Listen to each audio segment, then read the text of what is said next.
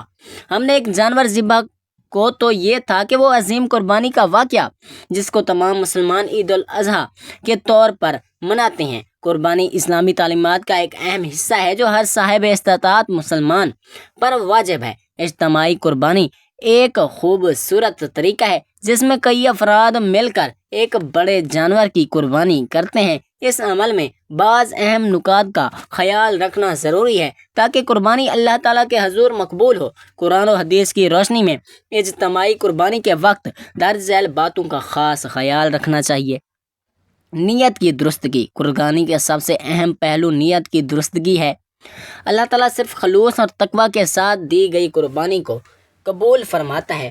قرآن مجید میں ارشاد باری تعالیٰ ہے، یعنی اللہ کو نہ ان کا گوشت پہنچتا ہے اور نہ ان کا خون، بلکہ تمہارا تقویٰ اس تک پہنچتا ہے۔ حلال اور جائز مال سے قربانی کرنا قربانی کے جانور کی خریداری حلال اور پاکیزہ مال سے ہونی چاہیے۔ رسول اللہ صلی اللہ علیہ وآلہ وسلم نے فرمایا، اللہ پاک اور وہ صرف پاک چیز کو قبول کرتا ہے۔ صحیح مسلم۔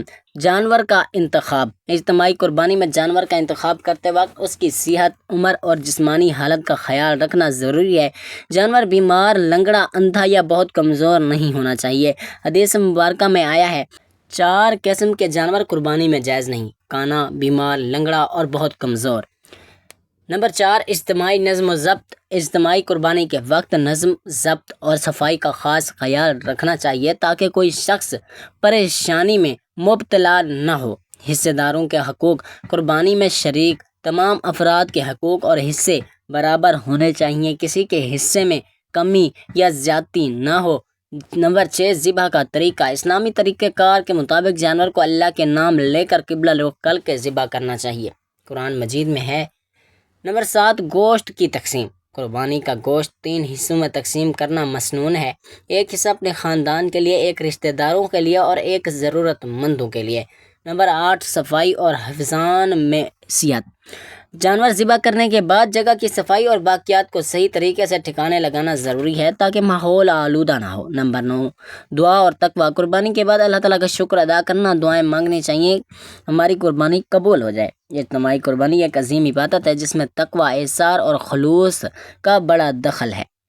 اگر اس کے تمام تقاضے صحیح طور پر پورے کیے جائیں تو یہ عمل اللہ کے قریب ہونے کا بہترین ذریعہ بن سکتا ہے۔ قربانی کے لیے کچھ جانور جائز نہیں ہیں جن کی تفصیل حدیث میں واضح طور پر موجود ہے۔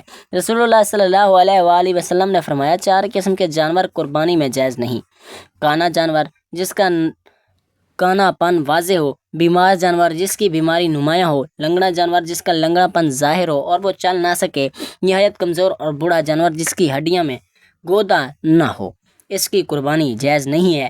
اللہ تعالی ہمیں سیدھے راستے پر چلنے کی توفیق عطا فرمائے۔ آمین ثم آمین یا رب العالمین۔